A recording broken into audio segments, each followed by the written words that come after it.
Have you ever had DNA matches that appear to be connected to certain branches of your family tree, but show no surname connection to said tree? DNA tests are revealing some interesting impacts to my family tree that I've been researching for many, many years. I'm testing out this Airtable system to help me analyze the DNA matches, the proven connections as well as the mystery matches, and the geographic patterns to help me figure out if my research is wrong or the DNA is telling a different story. So first, a little genealogical context. Orrin Briggs is my brick wall ancestor, born in Massachusetts or Maine, depending on what records you're looking at. Based on paper records, Orrin married someone called Mary, and they had a child called Ralph. And she either died or left, but I can't find a record. And then we have Orrin marrying someone called Sarah, and she divorced him about a year after they married. Meanwhile, Susan, who's also my ancestor, she was married to John, and she divorced him for abandoning her. It's May 1848. A few days after both of their divorces were granted, then they married. 2 years later, the 1850 census was taken, and then about a year later, my ancestor Imogen was born, and then following that was her sister. For years, I've researched Orrin as Imogen's father, and the timing made sense. They appeared in multiple censuses together, but as it turns out, I actually don't have definite proof that he is her father. So when I start looking at my DNA matches and I'm not seeing a lot of Briggs there, then I start to think, actually, maybe I'm thinking about this the wrong way. And I know it's my job as the genealogist to do the traditional research, to look at my matches trees and to try to make their tree connect with mine, but it's a big job. I have tried lots of strategies to help divide up my tree matches and to understand those. And so that's a topic for another video. With the lack of strong Briggs connections in my matches family trees and the impotency situation, which may or may not be true, it might have just been a reason they provided so they could get divorced, I still have to question whether Orrin is Imogen's father. And with the timing of the 1850 census, I have 330 possibilities just in case he isn't the father.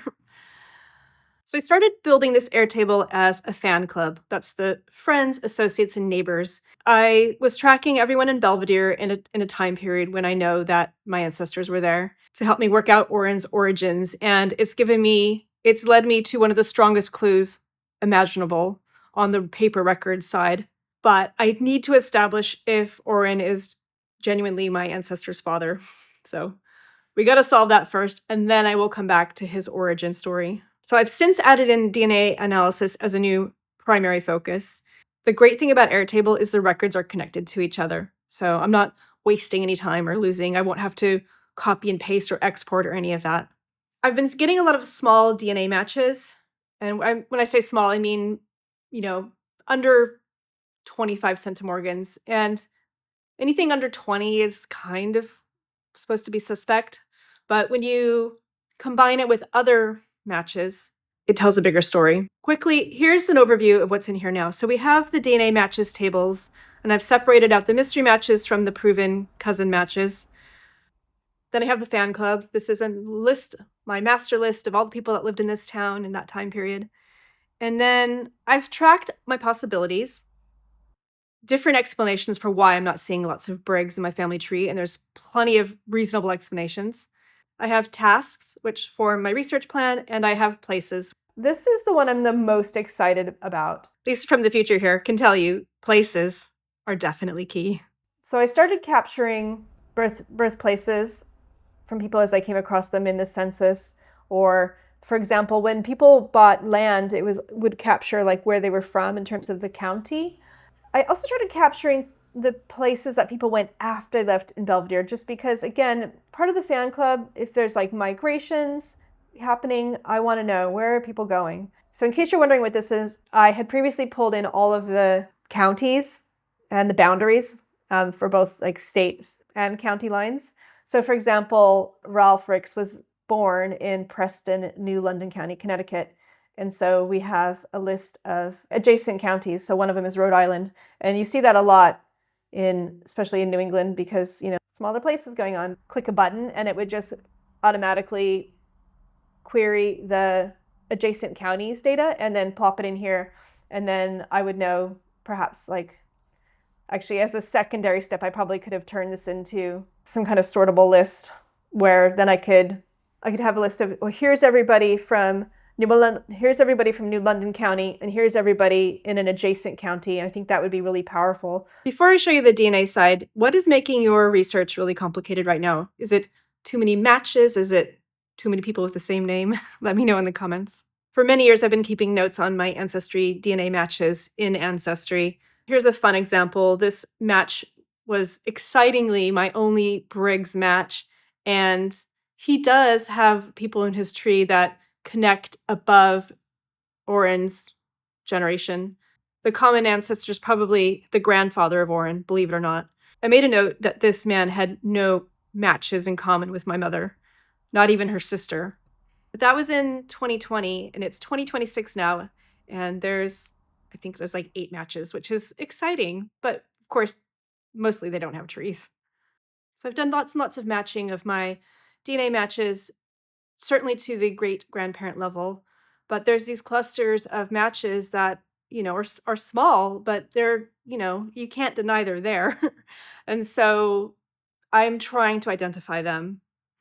But what I'm doing is I'm starting with my known cousin matches on the Oren Briggs line, and I just want to understand like who's sharing, because of that I've actually discovered that Ralph has Bowder DNA. So my working theory is that if his mother was married, that she was a Bowder. Another possibility is that Ralph was adopted.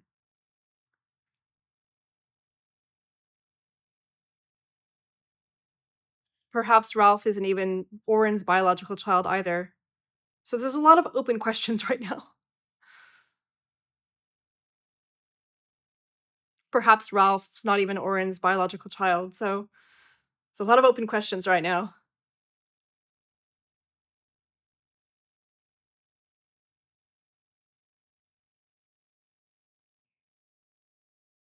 The most exciting thing is I am seeing trees that have connections to Massachusetts and Maine. And I'm seeing some surnames that tie in with some of the other branches of this Briggs tree that I've been researching. So I'm still working on it. I don't want to make any assumptions, but I feel like it might be happening. So I'm not there yet, but I do want to just make this video because I can do a follow-up, especially when I can talk about exactly how I solved this family tree situation. I'm actually feeling pretty confident that the DNA research is going to solve 2 questions, which is who is Mary Imogen's father and Oren's origins. I have to confess, in an ideal world, I wouldn't have these unconnected Briggs ancestors in my main family tree database, but that's where I put them to start with. And so I'm kind of working across both systems right now, but if I had a choice, I would try to just capture the essence of what's going on in Airtable and not be putting them in my family tree, because at some point I'm going to have to clean it all out. The other thing is the DNA matches. I love putting them in my family tree because I know they will eventually connect. So that's a good use. I think that's a good use of storing them in your family tree, especially if you can document the connection. So for me, I just use the source of the DNA match and their tree, the name of their tree, and I put the URL to the tree, and that's been super helpful. I've definitely been able to connect mystery matches, my main tree, and I couldn't tell you yet how they connect to me, but I can tell you how they connect to each other. The hardest part is not to get too distracted. So, for example, the person who I believe is Oren's mother is a real tricky one. There's 3 women with her name, so 3 in total, that have her name all born in Massachusetts at around the same time period. And trying to untangle that's been really difficult, especially because it looks like they've all had multiple marriages. I th- I want to solve that one, but it's like, no, I have to force myself not to focus on Oren's mother until I've actually worked out Imogen's parent. It's possible I have to do the mystery with his mother first. Maybe that's the solution, but I'm going to try to force myself to focus in on these earlier matches. I don't know. Maybe somebody who's been through this before has some advice. I feel like the DNA stuff I'm pretty comfortable with, but when we're talking this far back in time and this many like half siblings or potential half siblings, it gets a little bit tricky. So if you do want to see a follow-up video where I document everything that I did, what worked, what didn't, and how I actually do prove this out, hit like, subscribe, and you'll be informed when I get that video out. If the DNA confirms that Oren is not the father, then I will make a different follow-up video explaining how I use the fan club to work through these 330 potential suspects, because the paper research has got a connection going in Ohio as well. Being able to take the names of the people in this town and see where they started, where they went, yeah, that's been super interesting as well. I was able, with Airtable, you can filter and sort and save these views as you would like them. So for example, this is everyone in 1850. I have it grouped by surname on the record, as opposed to, there's not a maiden name in here. It's just how it appears in the census. I have a separate page, which is just all of the candidates for Mary's father, just in case it doesn't turn out to be Oren. And I've captured as many notes as possible. That makes sense to me. And I also have a separate view here, which is everybody that was born in Massachusetts or Maine, because I'm still, thinking if this is going to be the fan club, then the people that may have knew him before are probably good ones to work with. And as I've been going through my DNA matches, I can see a lot of names that jump out at me now. They definitely look familiar. So that's why I don't want to separate out the DNA mystery matches from the fan club. I think they really need to work together. I have some future plans which involve some automations that will hopefully do some looking up for me and some comparisons. I haven't implemented them yet, but that's coming. One thing I did for the census is I just recorded and I captured all the things you would expect, from the census, sex, age. In fact, I saved myself some time and I set it up so I could just enter the age and then it would automatically calculate the birth year for me, capture the state. If I had their spouse and I just happened to be already in here, I added the spouse. And then I captured a few other notes here as well. Furthermore, based on ages and proximity, I have this list of candidates for Mary's father. So it is 330 people. But like I said, I'm still hoping it turns out to be Oren, because I've spent so much of my time researching him. The last view I want to show you is this one here, which is a list of everybody who was born in either Massachusetts or Maine. Because Oren came from either Massachusetts or Maine, my thinking is that I want to focus on this group of people as much as possible, unless I have other information that indicates otherwise. But for example, this guy was his next door neighbor. So one of the problems I was having is that I wasn't seeing a lot of Briggs' surname in my DNA cousin matches. So this first table is all of the proven shared DNA cousins. This column here, I have it covered up because it has the match name, and sometimes it reveals private information, so I'm disguising that right now. One of the possibilities for me having this lack of definitive matches is that she did not have, she had one biological child, as far as I know, and the other 3 were adopted. So that automatically eliminates a lot of DNA possibilities, unfortunately. But what I have here is lists of people that match Ralph, Jonathan, and Elizabeth, who is known as Lizzie. So Elizabeth and Lizzie are the same person. And then we have Imogens. This column here that's kind of hidden, that's got the match name. So I've hidden that because it's got private, personal names of living people. And so I'm just using an ID instead for just the purposes of this video. So I started with someone who was a second cousin once removed to my mother, and I populated all of their shared matches. And then I went in and I did the shared matches with the known ancestors of these kids here. So we have Mary Imogen, Elizabeth / Lizzie, Jonathan, and also Ralph. Ralph and Jonathan supposedly have different biological parents altogether. The ones in green are Ralph's descendants, and he's, the son of Oren and some other mystery person. But there's definite shared DNA going on with Ralph here, and there's two.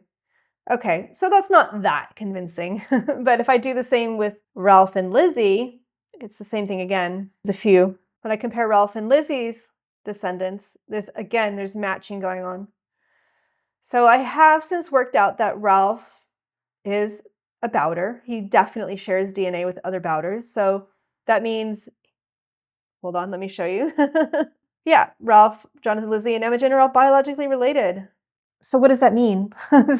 My working theory is that Ralph's mother was a Bowder, maybe a biological sibling to Susan. But I need more proof, more research. I need to see more of my matches lists, etc. And I will probably keep adding to this as more kind of interesting things show up and I want to actually compare. I know that it's probably not super scientific to just go strong and distant. Like I could probably do actual centimorgans, but I wanted to keep it a little bit lightweight right now. Like this is just a working space. Like when it comes to actually creating like a proof statement, I will definitely be more accurate. But right now, I don't want to be bogged down too much and detailed, if that makes sense. This table, that's the Airtable term, is my mystery matches that I'm kind of really interested in because they have some really promising connections to Briggs. So I'm quite focused on this at the moment. I was like, I could capture all the surnames in their trees, but it's like, no, surnames shared with the fan club. No, I think really what I want to do is go with the assumption that Oren is the father. I'm looking at trees that connect in with the Briggs that I had already previously researched. I mean, look, listen, put it this way. If Oren is the guy who I think he is, then he's previously been married. He has some serious explaining to do because this spouse here in Maine, she would have been abandoned and she had 2 children. So one of the other things I can do is this Caroline had several children. So I have not yet researched all of their offspring. In fact, I haven't done any yet, but I think that's something I really need to do now. Now that I see other DNA matches that have connections to not Oren and not his suspected father, but to his suspected father, there could be some, other trees that are incorrect, but it's messy, but I think I'll get there. So just to be clear, I don't have all of the DNA matches in here. That would be lunacy. What I did do is extract the ones that were just shared between my mom and this particular cousin, also a descendant of Mary Imogen, because I just wanted to see how that would work. Yeah, as I'm speaking out loud, I realize there's another person who's a generation above my mother who got tested, and I think it might be helpful to really firmly identify the Bowder matches. And then I know exactly who I'm dealing with because there are some people in here that might be Bowders. They might be on Susan's side and not Oren's side. All right, so then we have the tasks. And I have a few tasks on the go right now. And they could be more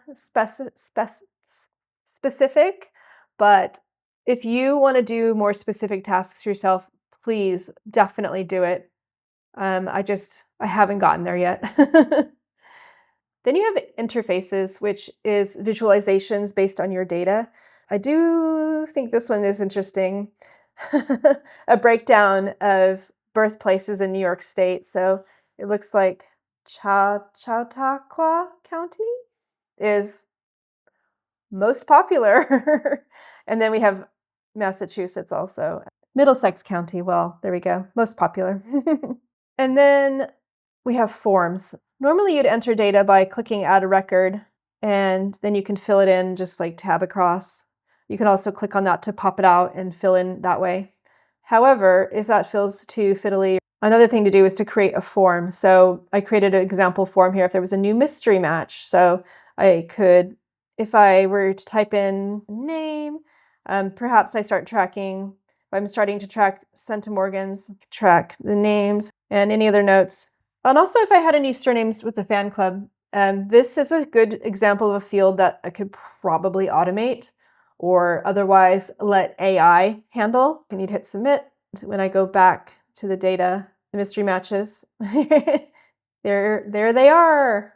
So the reason this approach is working for me to use Airtable is because I'm using multiple data sources. I've got fan club, traditional genealogy. I have the DNA matches and all of these possibilities that I'm testing. So I think that this is better for me than the family tree because I found that I just think that using my family tree is getting a little bit messy. Like, obviously, I have it open. I will reference it. I will reference the people that I already have in there. I use it all the time.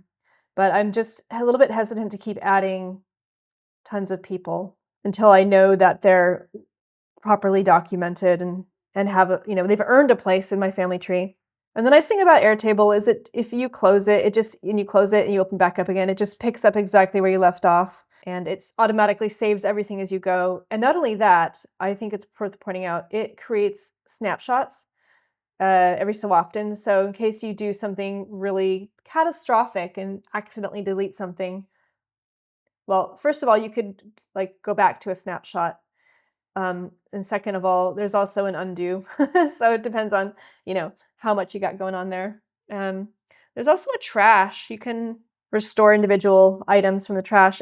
And I think the most powerful thing is just the data entry. So we have this match here, this mystery match, GVV.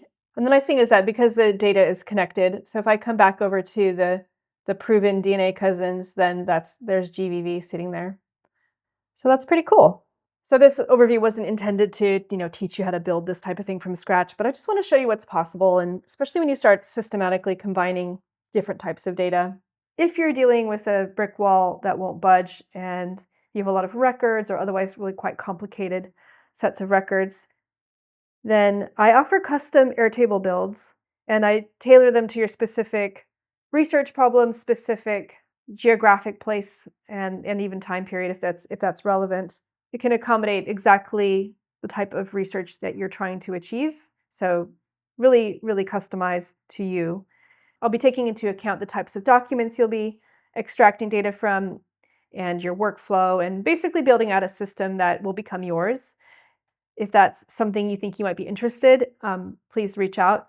But otherwise, if you do want to talk about a custom Airtable, you can find me on Substack. You can send me a message. That's probably the easiest way to get in touch.